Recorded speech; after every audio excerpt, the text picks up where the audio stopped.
Welcome to the T2 Hubcast with me, Spencer Locker. And me, James Cooper. How are you? You all right? Yeah, not bad. It's just great to be back in the saddle. Yeah. What, we on the 217th day of January now? Yeah. This dragging. Jeez. I've never known a January drag like this January. To be fair, we had a good Christmas, didn't we? We did. We had a fair old Christmas. Yeah. It was great. But it just seems to be, we're stuck on mid-January. Yeah. Mid-January. Yeah. It's like having a skip. Vinyl. You may be aware of this. It was a medium where we used to listen to music. Oh, you used to skip on it. Did you have to have the mouse? Just wound it up. No, you didn't have to wind it up. Sorry, I had to. You started it. Yeah, so got the vinyl on there. And he's like, you just get that skip. Yeah. And if you leave the mouse running. If you leave it, it just keeps going again. Yeah, it's like that middle of January. See, I've had some different challenges. I think it's been pretty cool. You're all right. I'm glad for the buffer week. Whilst Martin was away, I'm glad for that. Just to get my head back into it, which I think most people need. If you're going in, the first person you see is the person that, whoa, and you start going and he could maybe challenges you in the most, and you go, right, this is the way I'm gonna work. I'm gonna get into my own space, focus, get myself back into work, not party mode, Christmas mode, New Year, but actually having that conversation, going, yeah, right, you're back in, and then challenges, and I think I'm pretty set now till sort of mid-February, which I think's pretty. What's happening mid-February? Well, I think everybody's going on holiday, are they? Yeah. Everyone's off on holiday. I'm stuck sat here by myself. But anybody else wants to reach out after the podcast and just let me know, and we could maybe do it over email. That's fine as well. Q&A. Yeah. But yeah, I'm looking forward to Feb. Looking forward to the first initial. The sprint, we had the sprint into Christmas, and now we've got the sprint into end of year for us, isn't it? Yeah. So, I've got the retreat coming up. Oh, pick your tickets up soon if you haven't, because they're going fast. There's not many spaces left. No, I'm really looking forward to that. Steve Peters, Ranulph Fiennes. There's not many mountains he's not been up, has he? No, probably not. Probably not. You know what? No. I was swinging around for a witty answer then. Probably not. Right, actually. Yeah. Probably not. And then we've got Fran Miller. I'm going to see Fran in a couple of weeks, actually. Are you really? Yeah. We're going down to Belstaff to work with them. And Mandy Hickson. Mandy Hickson's going to be there again. Yeah. Inspirational. Absolutely. I'm going to have to put my heels together for that. Yeah. Yeah.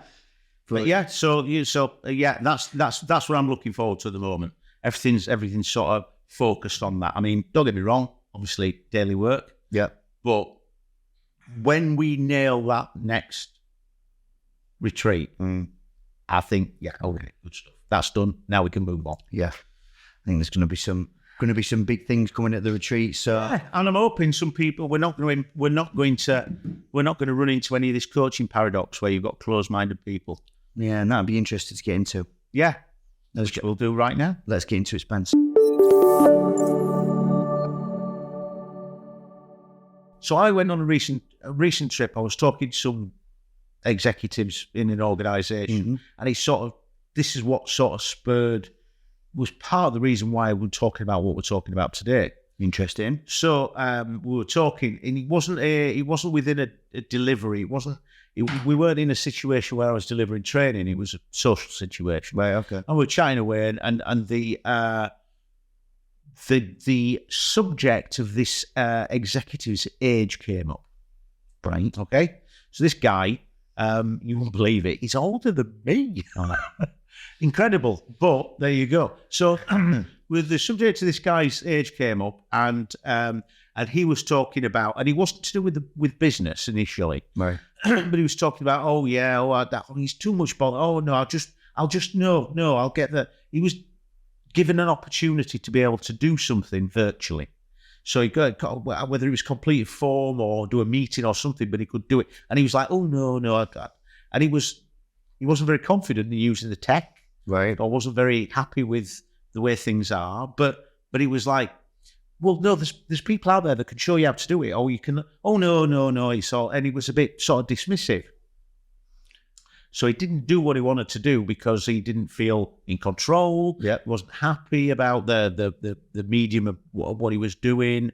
He didn't really want to learn how to do it. Maybe a bit of doubt in there. Maybe. Yeah, a bit of doubt. Yeah, maybe. But the thing was, shortly after that, I was reading this article by what was his name? Joe Folkman. Is he Joe? Yeah.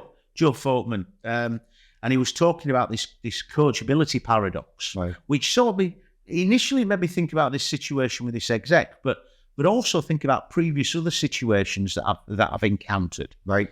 So the concept of this sort of coachability paradox is the higher you go, and this isn't everybody, so don't get out your pram.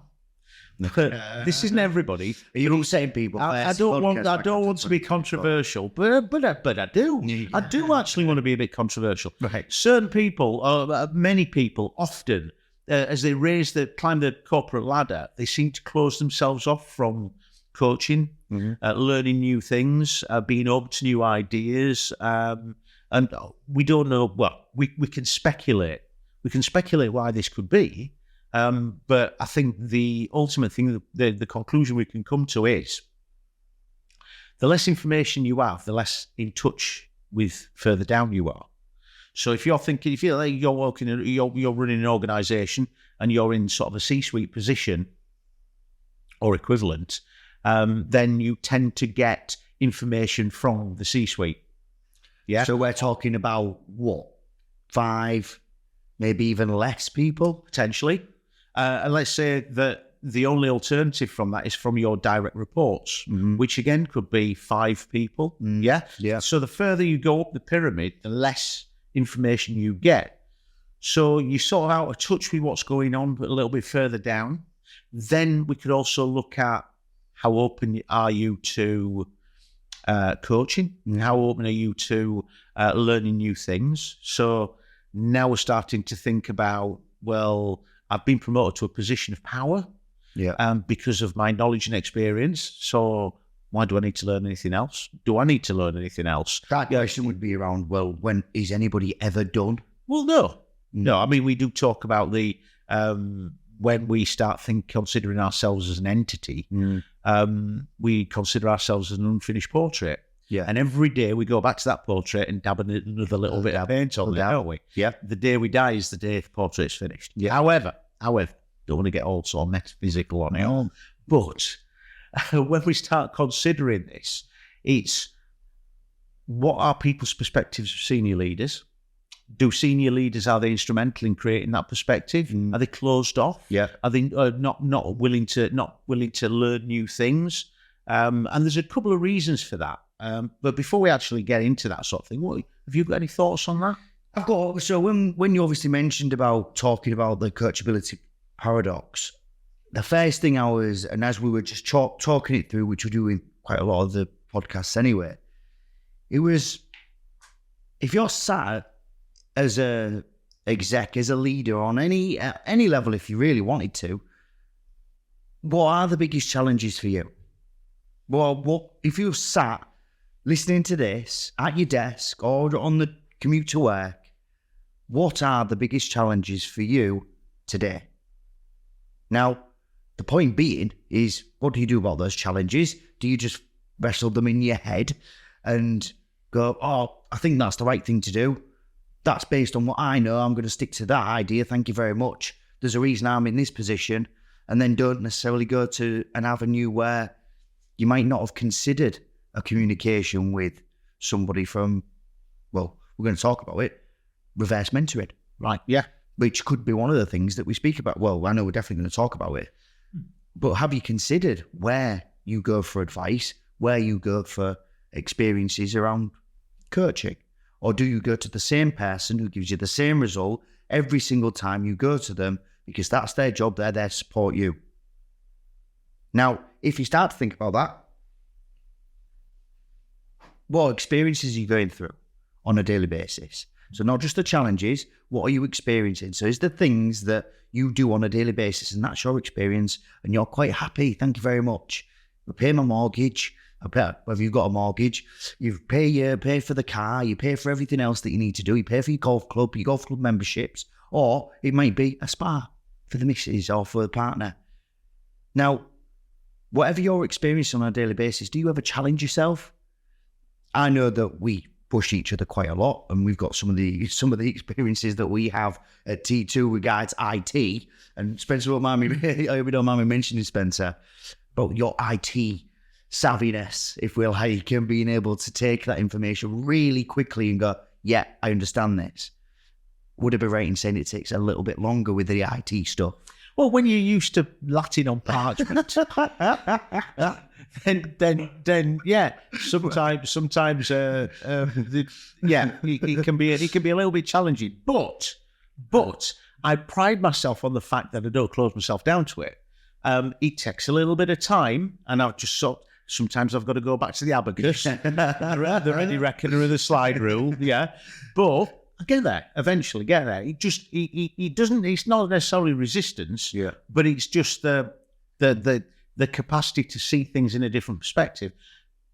Not saying I haven't got that, but it's not instantaneous. And again, this was and it's great, Spencer, and we've had a giggle about this as well, but that goes back to my third and final question, you'll be happy to know, is have you stopped developing? Now, if you stop developing, we've talked about company growth and work with loads of different organisations and I know Martin's key term is if we're not growing, you're dying slightly because you're not going any further forward in any avenue that whatever you want to take the business, organisation, team, whatever it is, you're going down. Yeah. We're actually having that conversation going, right, what's the next thing? Where do we need to go next? Am I trying to solve a problem that isn't necessarily a problem for you as an individual, but actually from a coachability point, am I solving my next problem? Where do I want to develop? Where do I want to get better or improve? So again, we've got loads of stuff to talk about in this space. So let's not beat around the bush. No. You've mentioned a couple of things on that mindset and not stopping developing. Yeah. Just give us a little bit of a little bit more detail from a coaching paradox point of view. What is it that, like, would you call it open mindset, open, closed, fixed or growth, whatever it is? Yeah. So we could consider that, but it's we can talk about mindsets. We talk about mindsets when we do sessions. Yeah. I think what we've got to do before we actually start thinking about that is what affects the mindset. Okay. So I've made a couple of notes here. There's I've written down as what we call the promotion predicament. So as you advance through your career, your confidence grows, but openness to feedback declines. Right. Now, this isn't necessarily you are blind to your own faults. Yeah. I'd love that when we do print. And people just don't get the irony. He says here that I'm blind to my own faults. I don't think I am, you know. The other classics one. I don't get defensive when I'm criticised. Yeah. Oh, come on. So yeah, obviously it's not everybody, but it's this the capacity that you know things. You go through life. You're adding a splodge of paint to that portrait every day. Yeah. You've got you may be a subject matter expert. You may have a vast amount of experience. You must have a vast amount of knowledge. You may be highly qualified. There's all these things could be there. However, getting that feedback, getting those communication, those communication flows coming back to you. Yeah. So if you don't welcome feedback, or people get the impression that you don't want feedback, then that's going to slow down and stop. And that was something that we were talking about earlier on about that the Premier of China. Yeah. So he's not a lover of bad news. So when he gets bad news, people tend to disappear. Yeah. So what happens then is the communication dries up. So now he's isolated. So he's making decisions not based on facts or figures or intelligence. He's just making decisions based on what people don't tell him. Yeah, because they're not even giving him good news because they don't know what sort of side of the bed he's got out of. Yeah, he might be a bit of a grumpy premier. Right. Yeah. So this promotion predicament, the higher you go, the more you're expected to know, the more you might feel you know, but the less feedback you're getting, and it's hindering our capacity for for growth in a rapidly changing business environment. Yeah. Okay. But when we start talking about perception, so it might be that you give a certain perception, you might display a certain amount of confidence. It might not be that you're close to feedback, but people perceive that, you know what, he knows everything. I don't need to tell him anything. So now we're looking at experience and age as a factor in this. So I jotted down here: experience can breed a belief that leaders know best, hindering innovation and collaboration. Overcoming the mindset is critical. Is crucial, sorry. So when we start talking about this mindset, we can look at it from both perspectives. Yeah. So if you're as the individual, let's say that you are a more seasoned and a gentleman like myself, yeah? Right. You've got to be open-minded. Yeah. I think that if you go through life with both your eyes open and no blinkers, then on an almost hourly basis, life will smack you in the face and whisper in your ear, you don't know everything. So life's a learning experience, and you've got to have that open-mindedness of taking these lessons and taking this information from wherever you can. But also, we've got to start thinking about the perceptions end. Just because somebody is wearing a suit, for want of better expression, I mean, I know we don't wear suits, but somebody's wearing a suit, somebody has a position of influence. It doesn't necessarily mean that they know everything and they're closed to feedback or information. So if you've got something that needs to be passed on, then maybe you've just got to sort of cup yourself and go for it. Now, this brings me to, in this, for everybody that's listening, you know that we do this. There's a little bit of a structure towards our podcasts, but this is literally, from the first day that I started at T2, I've had, and for anybody listening, I've had Spencer come to me and ask me questions. I've gone to Spencer and asked questions, and that relationship has ended up being, right, you want feedback, I'll give you feedback. And I can remember one of the first gigs we ever did together. It was over the great Hungry over there, but doing some work with all the ports. And it was, well, how did you think that went? Now, for some people in other organisations, other environments, they might go, I would never ask for that. There's the micromanagement bit. So, and it was the examples of when. Just remember, it's micromanaging. That's micromanaging. Yeah. Well, the whole situation is a different podcast altogether. Yeah. But for this, it was around how we work together, how we support each other. And it's not a coincidence that me and you can have that conversation. Yeah. Now, depending whether you're slightly more senior from a T2 point of view, or from a experience point of view, or from an adaptability point of view. But my point being that it is that conversation, that open network to go, I know what I'm going to try and help you here. You're going to try and help me. And that's the relationship we're going to have. Sure, absolutely. Now, the depth of conversation can go from what you're having for your lunch to what do you think to this granular detail about this content that we're going to be delivering for the next foreseeable future. Yeah. Okay. Yeah, I agree. So for people that are looking there and going, well, what does that mean to us? It could be somebody that you work with very closely. Being a part of that, you might be able to spread that network. And I don't just go to Spencer. I might go to somebody else within the organisation. But do I have that same relationship? Would I want to be coached or have that conversation with them? I don't know what you think, Spence, but what do you think about the right person? I think it's absolutely imperative. Sorry to cut you off. No, go for it. But I think it's absolutely imperative. I was, again, it wasn't that long ago, I was talking to...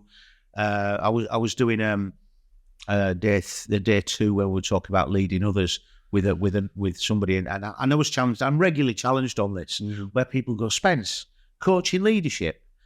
Is coaching's coaching and leadership's leadership. They're not the same thing. They don't do. And I'm like, well, actually, no. We're talking about employing coaching skills within a leadership context. But we were talking about using this. And they were saying, but we have tried to do coaching, but I just don't respect the person that was put with. So this person had been said, the organisation had said, right, we're gonna move towards doing using a bit of a coaching model or coaching leadership model, and you are going to be coached by them. There's no discussion. There was no sort of. Hi, can I buy you a drink? So getting to know you sort of thing. But this was it. This was a case of this is the person who's coaching you. Yeah. And if you've got no respect for that person, or if there's a bit of a personality clash or something like that, that's definitely good. Because it's a coaching relationship, isn't it? Yeah. It's a coaching relationship, and you've got to foster things within that relationship. And before you actually start even getting onto the bare bones of coaching, you've got to have some sort of rapport. You've got to have some sort of respect. Yeah. If it's not the right person and you haven't got that, then even if we expand that out to school teaching, you'll have had people who taught you from a school perspective that you massively respect for one reason or another. Yeah. But there's also potential for people who've taught you and you thought, I just don't respect them, I don't get them. It might just be a personality clash. Yeah. But the thing is, you will garner more useful information from the people you do respect than from the people you don't respect. And not saying that the people who you don't respect don't have the information. It's just because you haven't got that level of rapport, trust, integrity, then that flow of information is going to be pinched. Yeah. And just to take your example and think about mentors that you go to, that you speak to, that you have that conversation with. What about the people that you don't? Why have you picked X and not picked W? Yeah. What was the reason? What was the rationale behind that? Yeah. And the same principle, I'll go back to school. French. And it's ironic that I've lived in a foreign country for a prolonged period of time. Yeah. But I hated French. Yeah. But I loved the teacher. I tried my best. Yeah. But for whatever reason, I just couldn't grasp the concept of French for whatever time, the time where I was at school or whatever it was. But the feedback was, great lad, French is his thing. But I was trying, because I had the respect, I had the rapport, I had the integrity to go, I'm going to listen, but I really can't see the end value in this. Yes. I'm not necessarily engaged with it, when we go to the subjects and what you want to be coached on, that might be something that comes up again. But yeah, I totally agree with if I'm invested in you as an individual, then I'm definitely more inclined to be listening to what you're saying and maybe even taking on board some of the advice. Yeah. So just when we start considering that, and if anybody's sort of rushing off and needs to stop the podcast early, I'm not skipping to the end bit, right? But what do you think about just something that's popped into my head? Having a bank of mentors and a bank of mentees, and then do a speed dating session, for want of a better expression. Could be something where even if it's a social situation where they just get to know each other a little bit more, and you're going to warm to certain people, and other people you might struggle with a little bit. But if, maybe something like that before we start the allocation of mentors and mentees. Just making sure we have a little bit of a temperature check. Get the dynamic first. Yeah, I think that's going to benefit the relationship ultimately, isn't it? Yeah, definitely. But anyway, as going on, when we're talking about age and experience as a factor, and we talked about sort of being open-mindedness and perceptions. If you're somebody who approach somebody from let's say you've got a lower level management, mid-level management, supervisory, whichever one you want, and you start talking to people who are higher than you and giving them the benefit of your experience. And when I say that, I don't necessarily mean at the Christmas party poking chests. Right. But I'm talking about from a feedback, from a coaching perspective. And that person receives that in the way that it was actually offered. You're empowering people, aren't you? Yeah. Sort of going, right, okay, then, so how else can I contribute? Yeah. How can I help? Yeah, how can I help? Which, I don't know if you, this maybe when you start to consider that, is that who decides who coaches you? Well, if you're thinking of, right, okay, I'm not just going to go to this person, I'm going to maybe go from somewhere in maybe a slightly different sector or a different area of the business. But what would be the rationale behind that? Would we be able to learn? Can I learn from somebody else that isn't in our cases, in learning development? Do I need to go to somebody else that's in a totally different process or function or whatever you want to call it, area, and say, you get this, you've got a pretty good team. How do you do it? What are the things that you do with your team that I don't necessarily do with my team? Let's have a conversation. Yeah. Can it be as informal as that? Within the coaching paradox or coachability paradox, do I sit and does it have to be, I'm going to spend this time with this person on this day, and now I'm going to expect to get this, this, and this from it. Well, I think it's a valid point you make. Does it have to be formal, or can it be informal?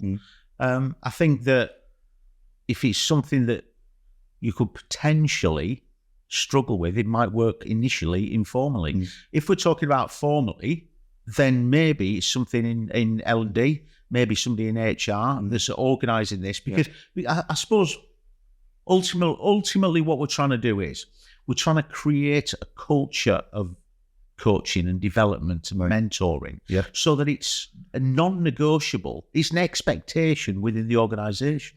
So, I know we're talking about the coachability paradox from the perspective of somebody quite high in the organisation, but actually, if we get it so that through the spine of the organisation, everybody from the person who's just come through the door to the most tenured person who's the CEO potentially, all the way through, it is part of the culture, learning and development.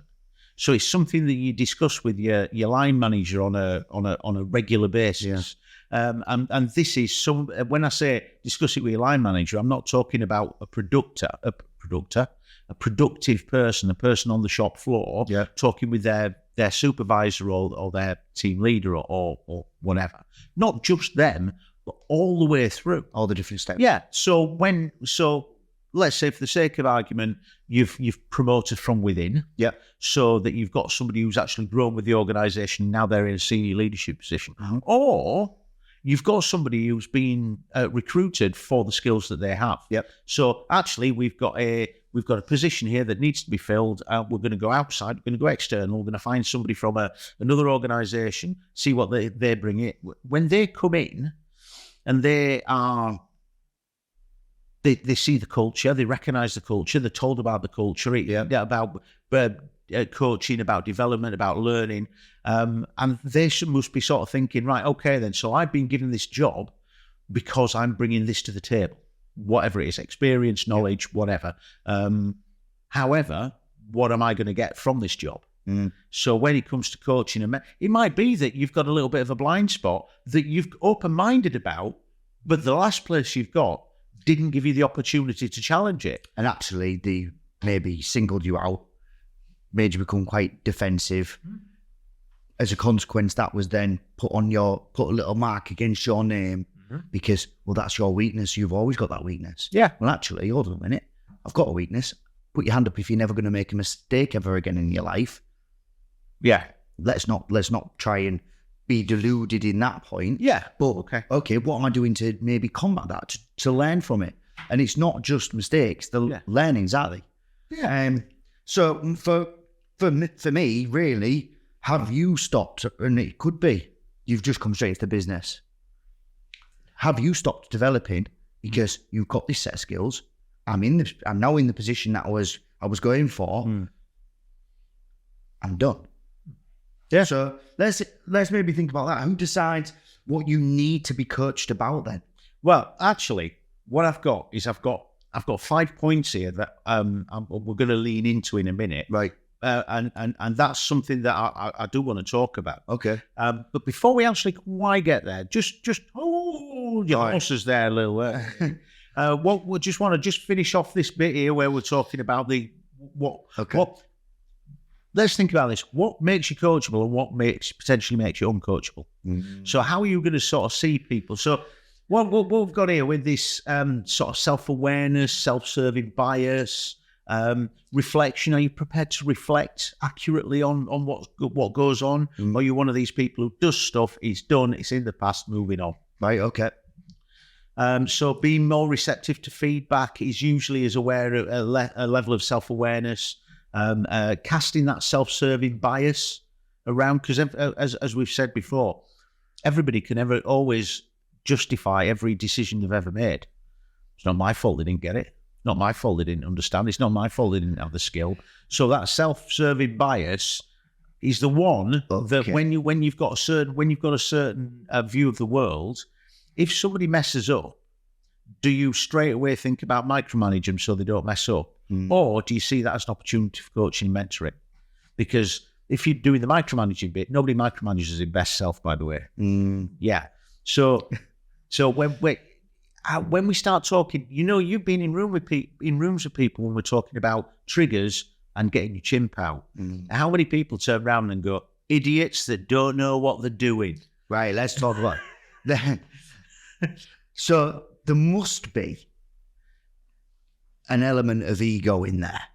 Yeah. Because people are going, I'm just going to say this, and I've got this internal narrative that I now believe in. And guess what? You're going to listen to what I've got to say because I hold this position and this is the way that this is going to run. Yeah. Well, actually, if we think about it, when people want to come for coaching, again, who's there? Who's doing what when? Well, hold on a minute. I'm going to Spencer, but just understand, if I'm going to try and help you, I need to put my ego and, well, I know best, Spencer, rah. Yeah. I'm going to put that to a side and go, right, here's some questions. This is what I'm going to talk to you about. Yeah.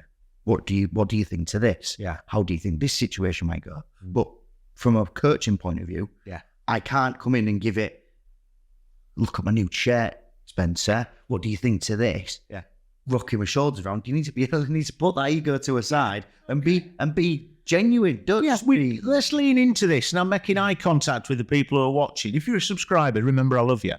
But let's talk about these. Let's talk about these high-flying executives. Let's talk about these people who hold a senior position.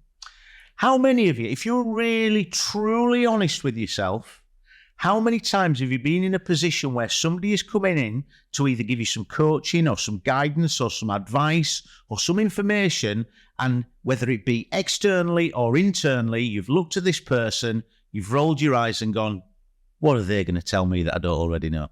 Yeah? I mean, what, 30-odd? Really? And you're going to teach me something I don't already... Yeah, that's when the ego's out. Yeah. I've experiencing that, just to understand what happens to the person on the other side. They go, well, hold on, because I can go full Tigger. Yeah.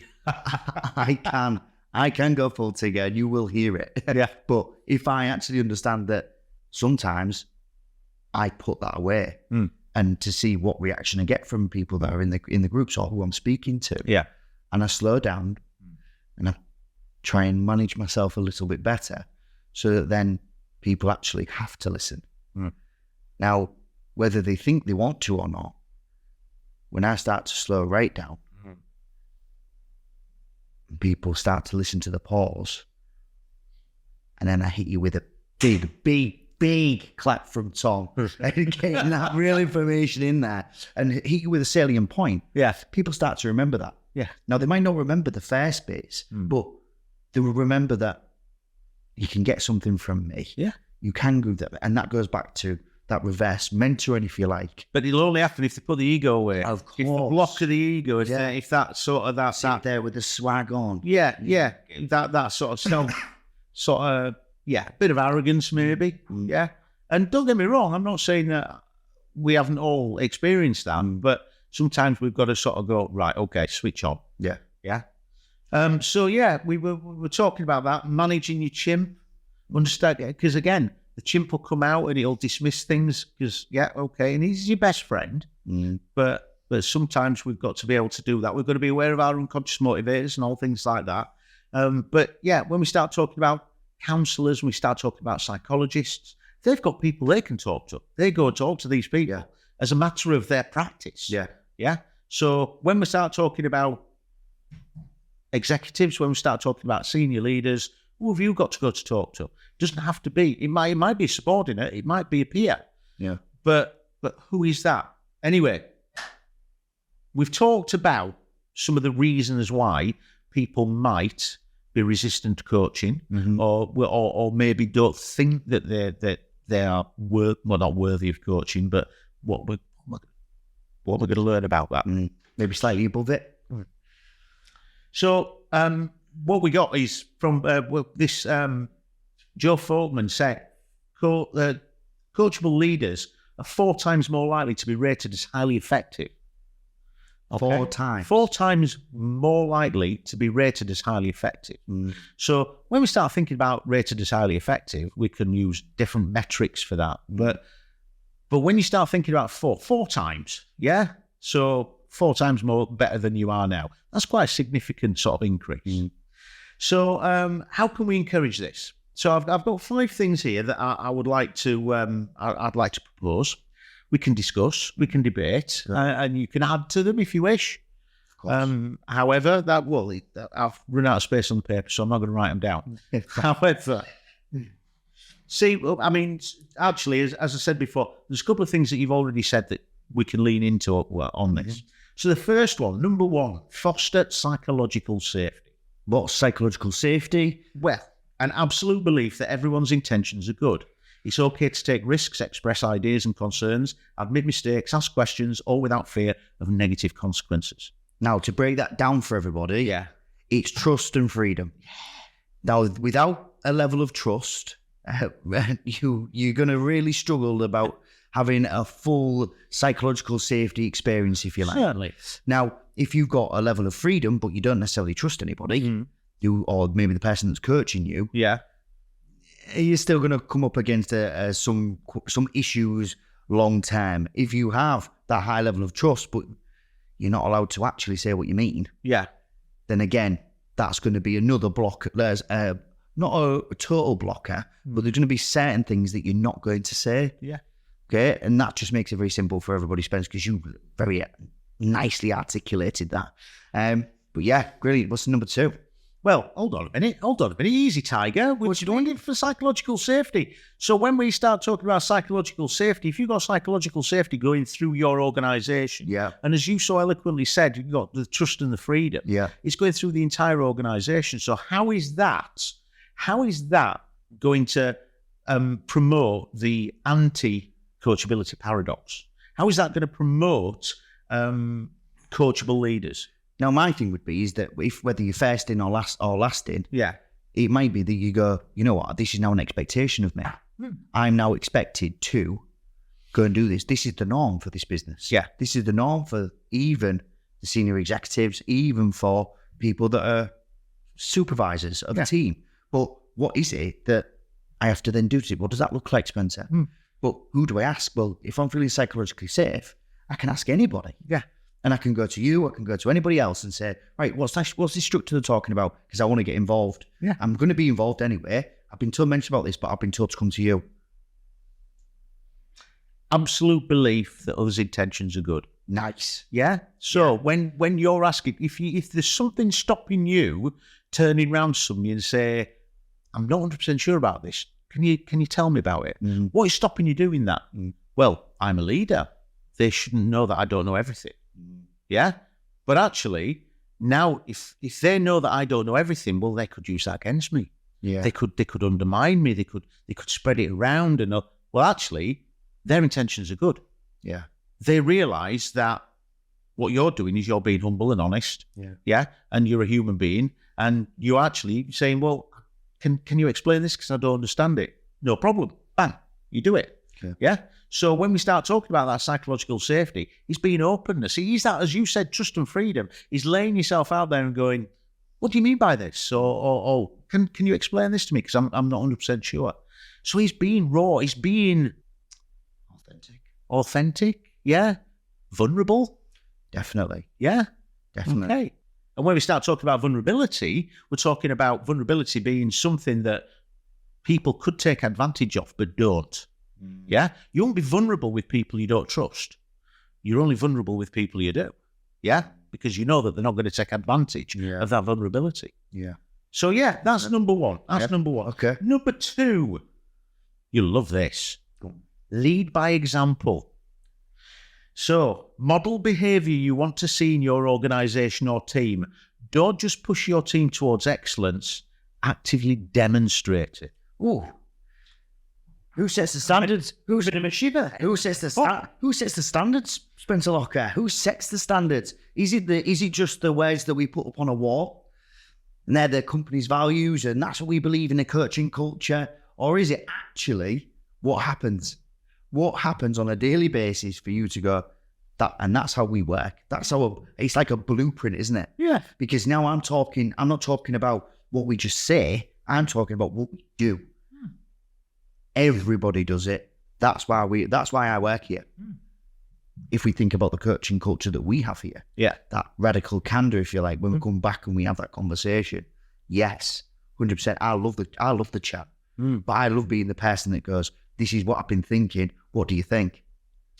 All of a sudden, it spreads like wildfire. Oh, right. Oh, well, just remember, Coops is probably going to say something about that, and Spencer will then mention about this, and Scott and Tracy and Martin will definitely have an input on that, and that becomes the norm. That becomes the culture that you've created, not the words on the wall. The words on the wall could be a reminder, but it's how you act. Now, if we are leaders and we're going, you need to start being more coaching. You need to be doing more coaching. You need to commit more time, be able to do it. And they go, hold on a minute. What about you? I don't need coaching. Coaching. You need coaching, not me. Which comes back full circle to what we've already spoken about. Yeah. So again, live by the standards and the culture that you're going to create. But you have, at some stage, more regular than not, you've got to be showing this to the people that you're asking them to do it as well. And also, why do I need to do this, Spencer? Because no one's done. Yeah. No one's totally done. Again, back to your painting, your portrait. This is me. Right. What do I need to work on? Yeah. Okay. That's what I see there, Spencer. Yeah. It's that authenticity. It's that lack of hypocrisy. Yeah. And it's that when we start talking about psychological safety and trust, the leader is not asking me to do something or telling me to do something they're not prepared to do themselves. And it's not a dual level of expectations. Actually, this is a culture. This is how we do business, and demonstrating it. And you know what? It brings teams together. Anyway, number three, provide tailored coaching. So what I've jotted down here is bespoke to your own organisation, created and adapted to the needs expressed by the company and its goals. So this was something that you mentioned earlier on about what can I learn from different areas to actually bring it in line with the organisation or bring me in line, benefit the organisation. Yeah. So that tailored coaching, I suppose the antithesis of this is when somebody turns around and goes, right, we're gonna bring a culture of coaching and development in. You're gonna learn stuff, and you like, well, what am I gonna learn? Oh, you're just gonna learn stuff. It's gonna be cool, and it's not necessarily how is this gonna make me better at my job? How is this gonna make this organisation successful? It's got to be absolutely applicable to the job. And when I say absolutely applicable to the job, I mean there was I was working with a fire and rescue service not that long ago. Nice. And what they were doing was they provided funding for people to go to college on their own time. But they provided funding to that. And their specific instructions were the qualification that you're studying for doesn't have to directly link to the job that you do, but it has to benefit the organisation in some way. Interesting. So now what we've got is, yes, that opens the doors up a little bit, because if you've got a certain job and you're fully qualified there or whatever, and you haven't got access to that particular course that's going to, well, actually that, but what you can do is this, whatever this is, that can actually support function within that organisation. So when we start talking about providing tailored coaching, it's got to be relevant. It doesn't necessarily have to be directly relevant, but I think the sort of the key question here is the organisation going to benefit from it? I think you can go even more granular with that as well. It starts off with the organisation. Is the organisation, but if you think reverse engineer it starts with the individual. Is that individual? Is their team? Is their function, their area of speciality? And then is it the organisation at the end? Whichever way you look at it from an organisational point of view, it will either be that's what we need to achieve for an organisation. Who can we get to do it? Who wants to do it? That's even more important. Are you trying to solve a coaching problem that doesn't exist to that person? Or do they need to be coached on seeing the blind spots again? So, yeah, I think that can go right the way up and right the way down, whichever way you want to, and anywhere in between. Yeah. So, yeah, good. Cool stuff. Next one, number 4. Okay. Embrace reverse mentoring. Now, I'm going to throw this over to you in a minute, But what I jotted down here is improving cultural competency. When you say Look, sharing perspectives, developing comm skills, self-confidence, inclusion, closing generational gaps, digital skills development, fresh perspectives, self-awareness. When we start talking about cultural competency, there are people coming in the workplace right now who've never known a world without the internet.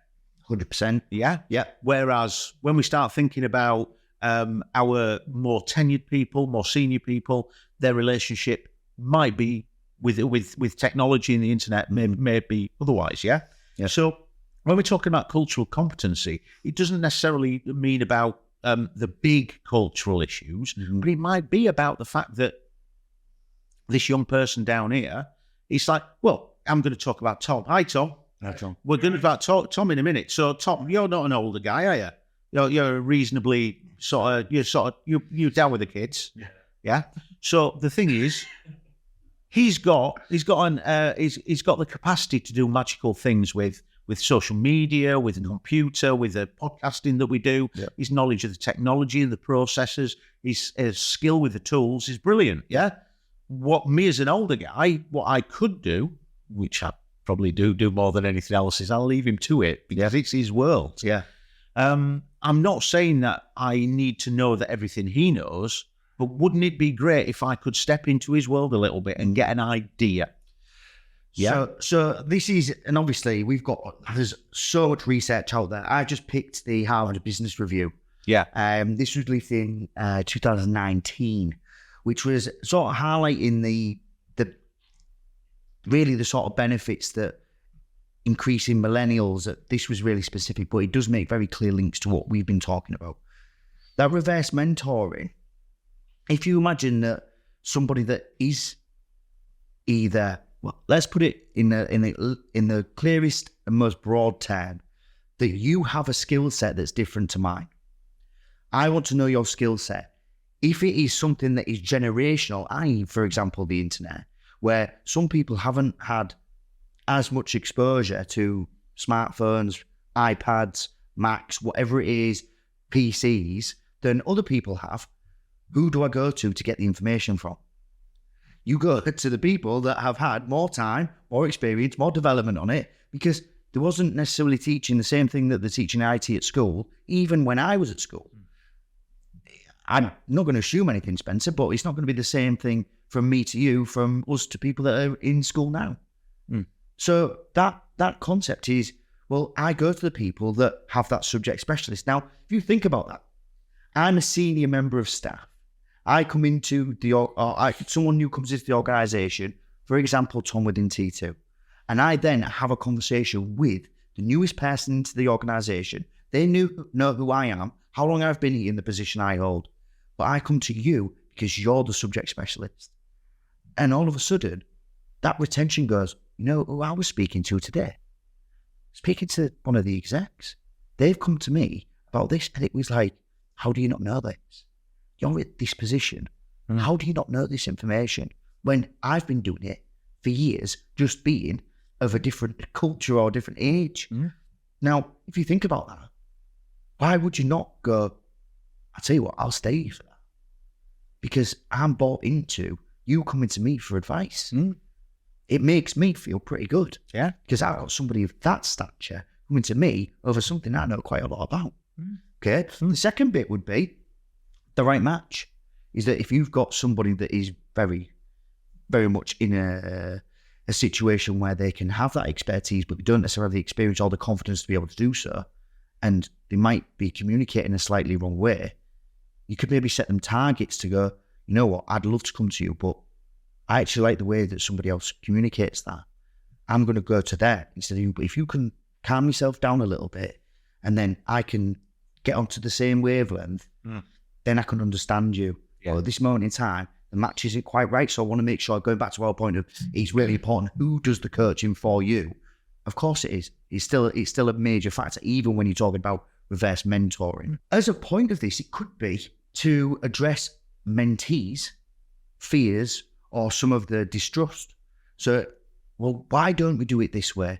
This is a miles easier way of doing it, but unless you go to the right person, to maybe get a slightly different point of view, somebody that's not necessarily high in the organisation, if you like, but going to somebody that could offer that advice, then you could maybe go, you know what, they do care. They do care about us because they're now asking the questions and they're actually listening to what's going on. Which I think is another good one. Ensuring strong commitment from the mentee.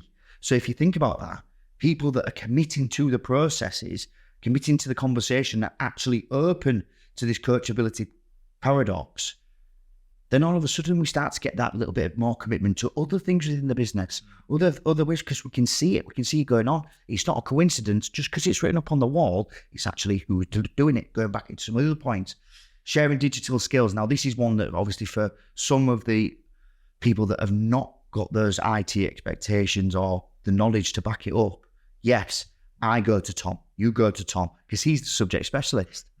Now, there's some of the things that we was doing before that I still didn't know about.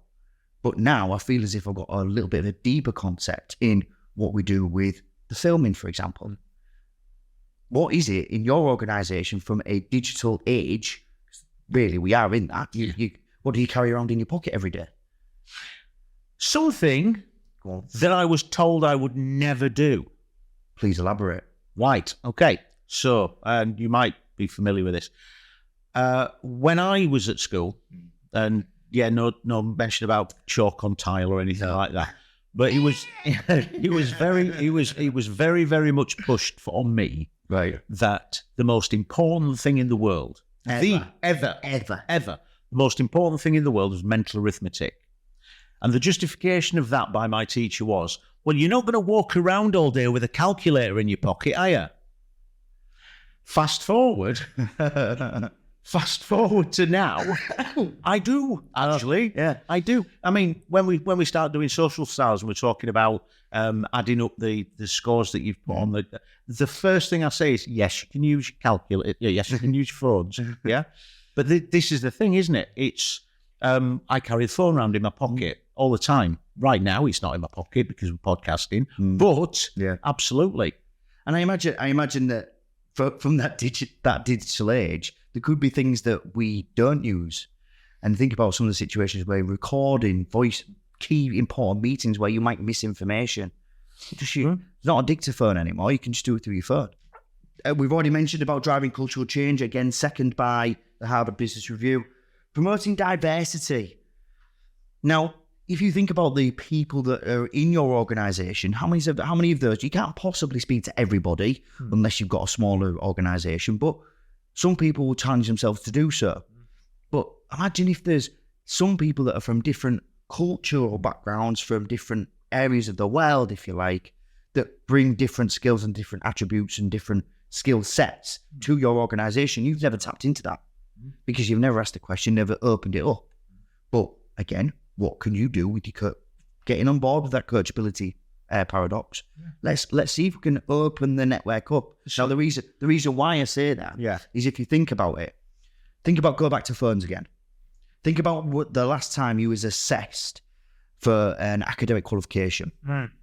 I'll go back to school. I'm from education background, but understanding that the same, let's use your phone. So if you've got your phone, how many in the last 5 to 10 years, how much has that changed?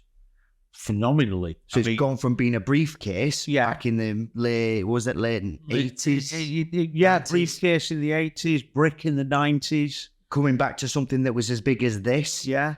And then actually, it's gone now to a total touchscreen. Yeah. But if you think about across that full time period, in the last 115 years, how has assessments within education changed? I'm assuming very little.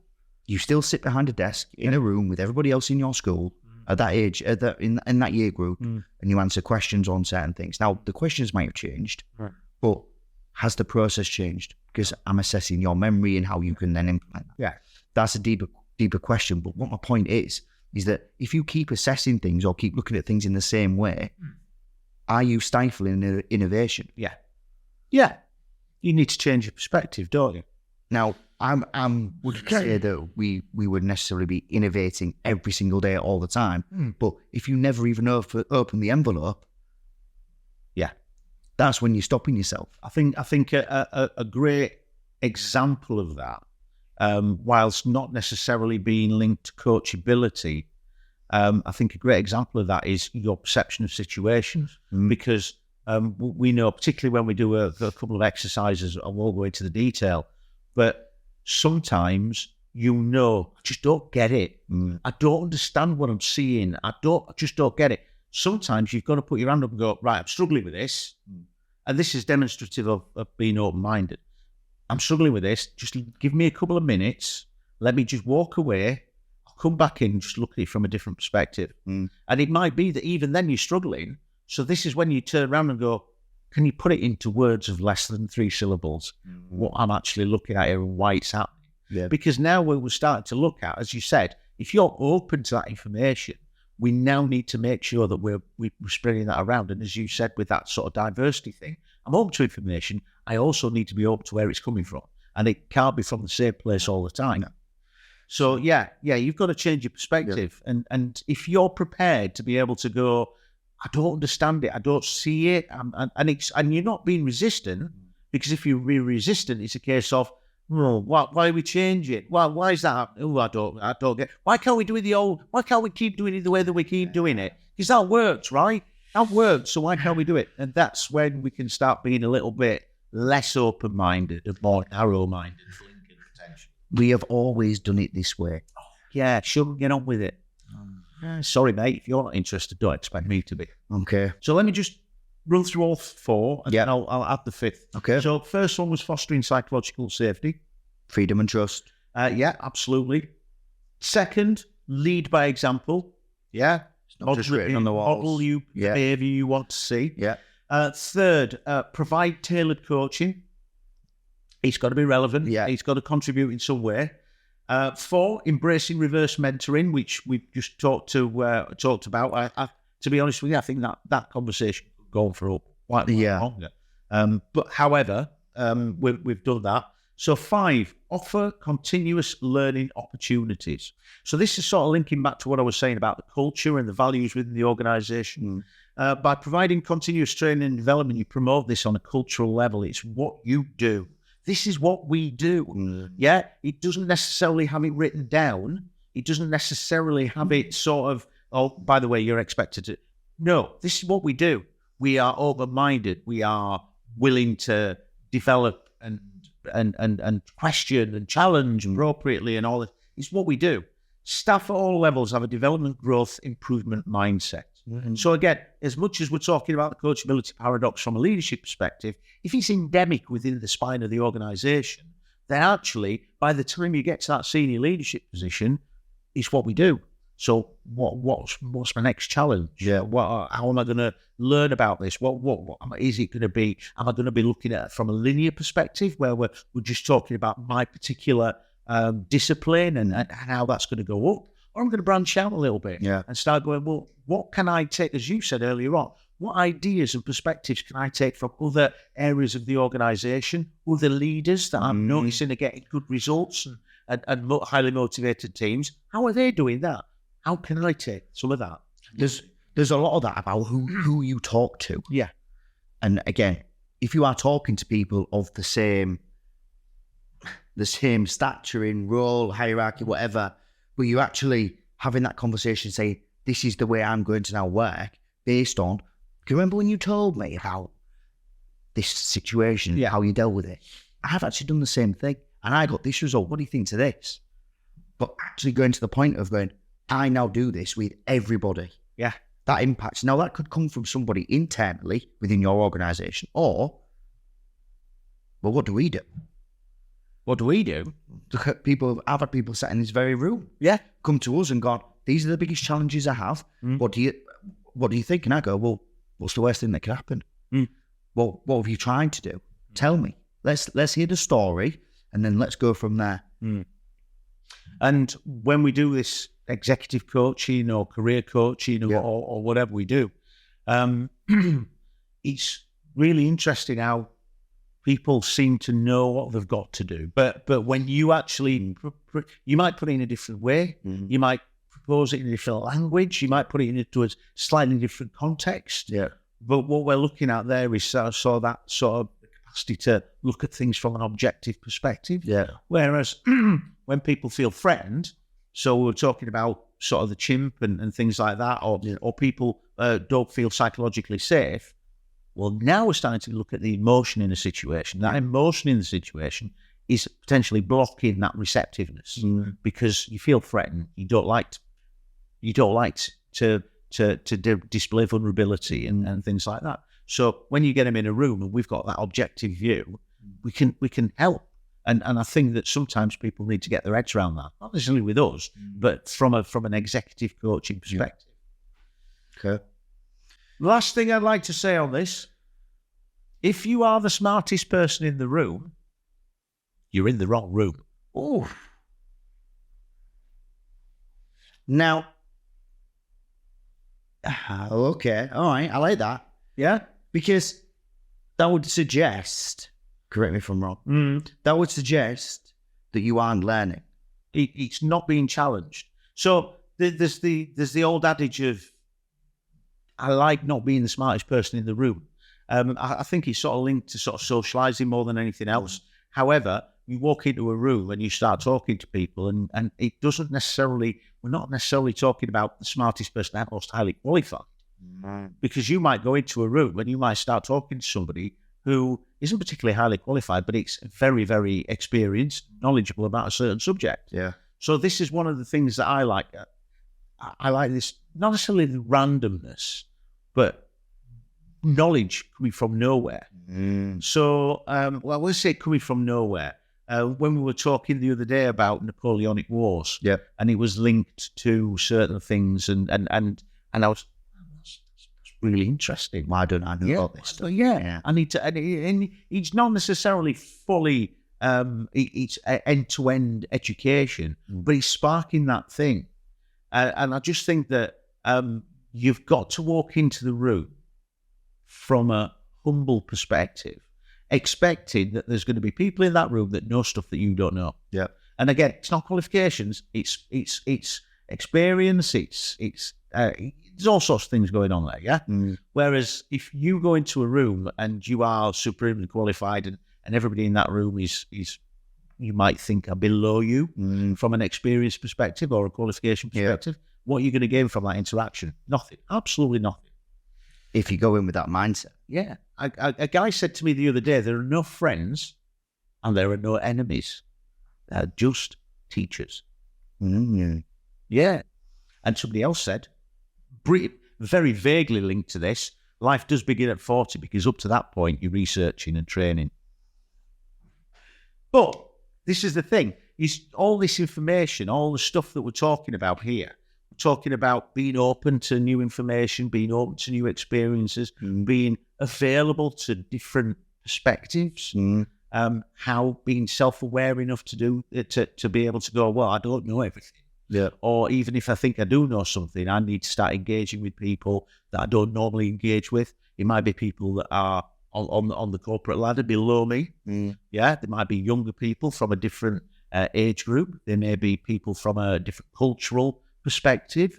There are so many different ways of actually getting more information and more collaboration and coaching. I think we've given people enough to go out there, Spence. Yeah. I think from that coachability paradox, there's a lot of things that people can do with that information. What would be your final line from a T2 to these people that are sort of going into this coachability paradox? Right. Final line for me would probably be challenge your perspectives. Because I think that self-awareness piece, there are people out there I know. There's a guy, right, I'm going to name a name. I don't usually do this, but I'm going to name a name. Here we go. Neil Cavill. You know Neil Cavill? Yeah. Works for GECOM? Yeah. Yeah. As long as I've known him, he's constantly challenging himself on a daily basis. Brilliant. He's always going out. You know what? I think he gets excited by sort of going, right, so I'm going to leave my desk now. I'm going to talk to them over there. Yeah. Hey, how are you doing? All right. Well, what's new in your life? Yeah. Things like that. I've got so much respect for that guy because of the level of experience, the fact that he is open. Yeah. And he really, truly, to the core of his being, believes that every day is a learning day, every day is a school day. And he embraces that. And I aspire to be like him when I'm sort of, well, I say when I'm his age, I'm not that far behind him, to be honest with you. But when if I ever got to the lofty positions that he's been to, I would love to be able to sort of look at myself in the mirror and go, what am I going to learn today? Because I'm sure that's what he does. Final point from me, stay curious. Love it. There's nothing else. If we start to think about what you're doing now, if it's the same thing again and again and again and again, go find something different. Go find a different way of doing it.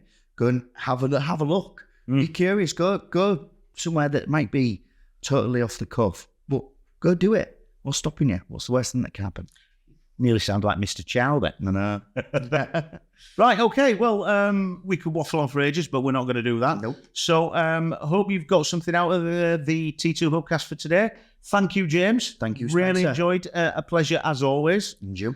And hopefully you'll rejoin us again in the future for another T2 Hubcast. Also, until then, bye-bye.